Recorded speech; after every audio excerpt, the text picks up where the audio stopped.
Behind it, but we just started talking about we should do something like a resident appreciation. In other words, we just thinking about different groups and different individuals, and we just so much appreciate who you guys are. I know oftentimes I in some of my conversations, sometimes people get a little bit depressed about why am I here? Why am I still going? I'm not useful to anybody. And that's something that I have to say, you are. I always, anytime I run into that kind of a conversation, I always talk about the aspect of that. If I think about what you've gone through in your lives and how you have persevered and survived, I have to think of you as kind of a rock to us younger people, and that's not me so much anymore, but we do have a lot more younger people working for us. It is a testimony to human perseverance and faithfulness, how you guys survived. And so what this started out to be was just an appreciation of who you guys are. We do deeply just recognize each of you as individuals for what you've contributed to in your life, and how you can look back at that and still we like to remember some of those things. So one of the things that's where it started off. Then I gave it to Francie. I'm not sure where she took it. But it's all in good fun, and it's all in a sense of recognizing you and just how much we appreciate being here and working with you. So, having said that, this is entitled A Week in the Life of the Bigabottom Family. Okay. I'm going to try to pause the side here. The story begins with a mother named Mrs. Bigabottom and her daughter Lulu.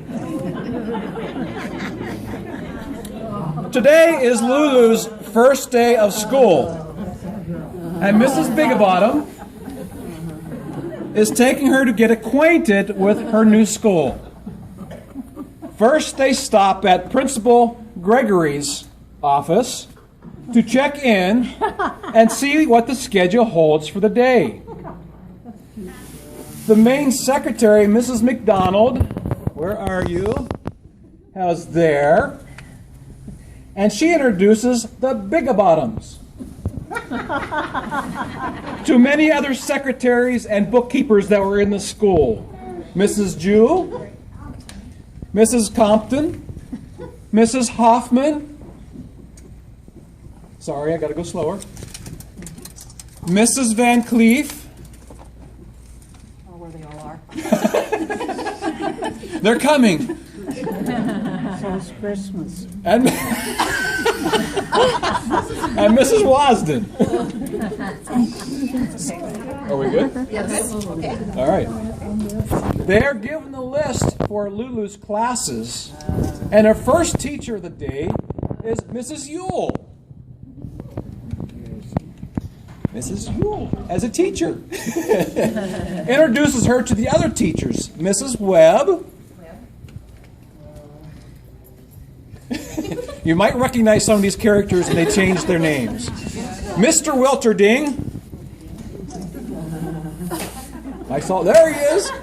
Mrs. Wilson. Mrs. Blaine. And Miss Nims. Nims. Thank you. Did I say it right? I did say it right. We have a lot of teachers, don't we? Yeah. While walking down the hall, Mrs. Bigabottom points out to Lulu some photos of teachers she had when she was in school. Mrs. Walls. Where's she at? Mrs. Hamill. And Mrs. Asmus. Mrs. McKinney. Mrs. Bowman. And Mrs. Cadwater. We have a lot of teachers, don't we? After meeting the teachers, they head to the library to get books. Mrs. Walter and Miss Daigle were there Mrs. Walter, thank you, to help Lulu get the books she needs for her studies.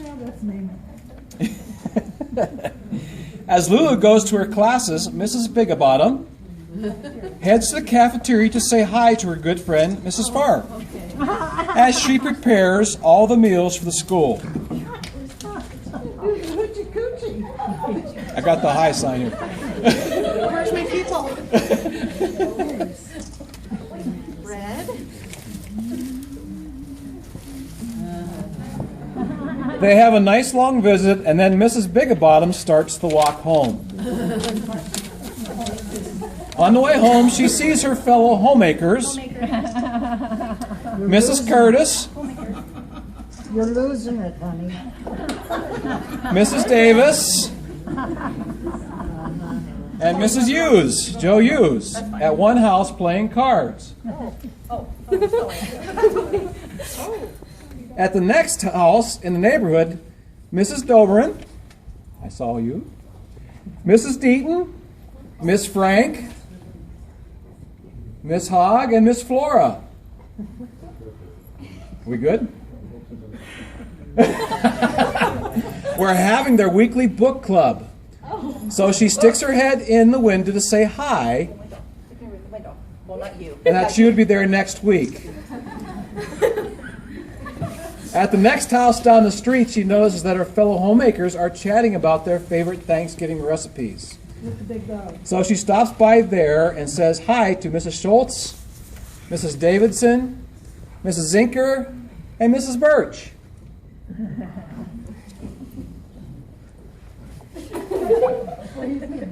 She finally makes it back home to hear the phone ringing. She answers it, and it is the school saying that Lulu had fallen on the playground at recess and bumped her head. She went back to the school and talked to the nurses, Mrs. Tedeschi, and Miss Ventriska. The nurses. They told her it was just a bump and she would be fine, but to take her to the hospital and have an x-ray done by Mrs. Gloth.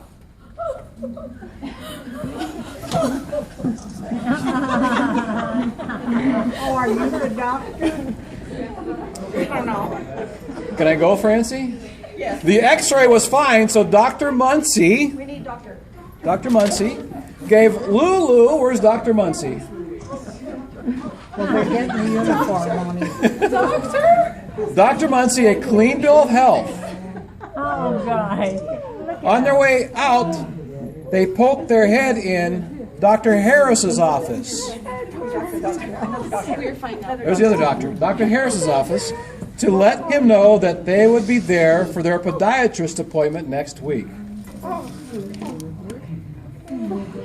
As they were leaving, I should go faster, shouldn't I? They saw a group of nurses on break. They saw a group of nurses on break. Mrs. Hatfield, Mrs. Bergner, Mrs. Peterson, Mrs. Schmock, Oh, yes. Where's the potato? Where's the potato? Mrs. Martin, Mrs. Symington. We got a lot of nurses too. And she's losing her cover up. Having their lunch. As they pass, thank you nurses, as they pass the front desk, they wave to Mrs. Jew and Mrs. Morton, who were answering the phones, and they went on their way.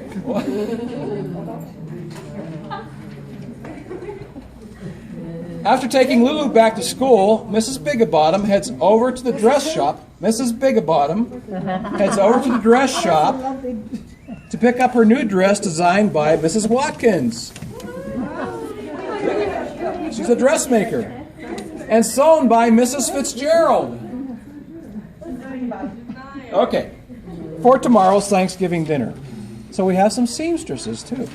After picking up her new dress, Mrs. Bigabottom stops at the salon nearby to have Mrs. Earl give her a new makeover. And Joyce, I don't know if you can do any better than what's going on up here. You got a lot. You can do nothing but an improvement up here. After her appointment, Mrs. Bigabottom realizes she has a little bit of time to spare before picking up Lulu from school. So she decides to do a little shopping around the town. First, she stops at the art store where she sees some of the beautiful paintings done by Mrs. Simpson. After that, she stops at the phone company to speak with Mrs. Toon about getting a new phone.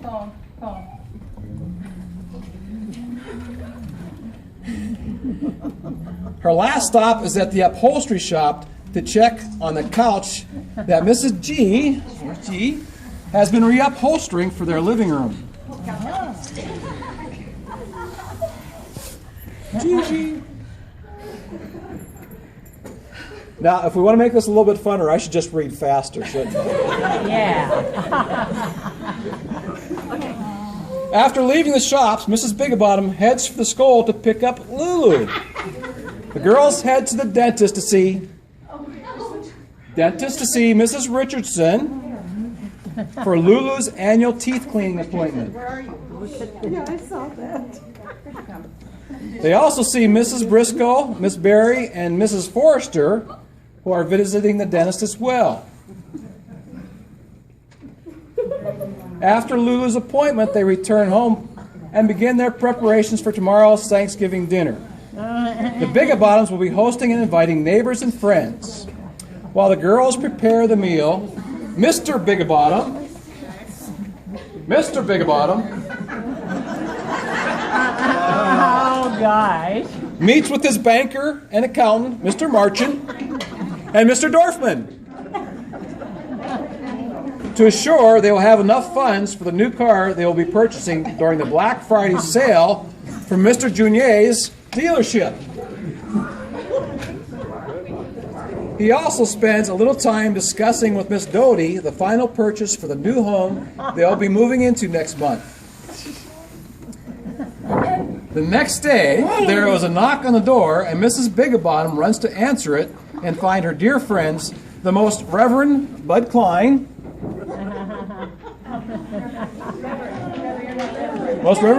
and his charming wife, Jean, and Pastor Ralph Marshall, and Mr. and Mrs. Don Duran, Mrs. Hessinger, and Mrs. Hopper, who have arrived for dinner. There are lovely neighbors, Mr. German, Mr. and Mrs. Fred Seidenstrang, Mrs. Frey, Mrs. Eith, and Mr. and Mrs. McCullough were also invited. A big party. After dinner, a few friends entertained with Mrs. Lizzie on the piano and Mr. Gallion leading a sing-along. When the guests have eaten and gone home for the evening, Mr. and Mrs. Bigabottom have their good friend, Miss Nesbit, babysit Lulu, and the Bigabottoms hurry out to do their early Christmas Black Friday shopping. Their first stop is at the shopping mart where Mr. Barrenter assists them with finding the items on their list. After purchasing their items, Mr. Barrenter, they head to the shop where Mr. Urondo and Miss Muncie are eager to show them what they have to sell. On their way home, they bump into their friends, Mr. Nickerson and Miss Harris and Mr. Zimmer, who are also out doing some holiday shopping at the holiday market where Mr. Dan Lawrence was in charge. They hurry home to catch some winks, and the next day they rush down to the town's community Christmas tree lighting ceremony where many of our local and prominent citizens are involved. Engineers Mr. Hagman and Mr. Layer are in charge of stringing the lights, while the accountants, Mrs. McDonough and Mrs. Smith, count the ornaments. Mrs. Holloway, Mrs. Corner, and Mrs. Holly will serve the refreshments.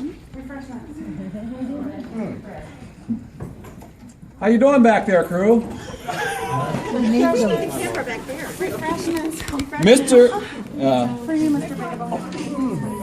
Business owners Mr. Greenewalt and Miss Burrows are in charge of the programs. The photographer of the community is Mrs. Dee Jennings. Our Pledge of Allegiance will be led by career veterans Mr. Ralph Pierce, Mr. Stonebreaker, and Mr. Biagni. Of course, the community needs to provide insurance in case of the tree falling, so Miss Wines, Miss Cutright, and Mr. Morrison have made sure that everyone is insured. And during the ceremony, there is a lit banner flowing across a star-speckled sky piloted by Catherine Burke.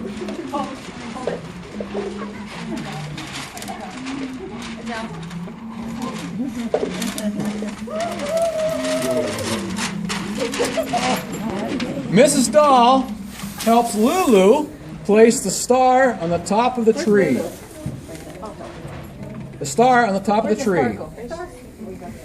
Everyone joins in singing Christmas carols for a lovely end to a lovely week.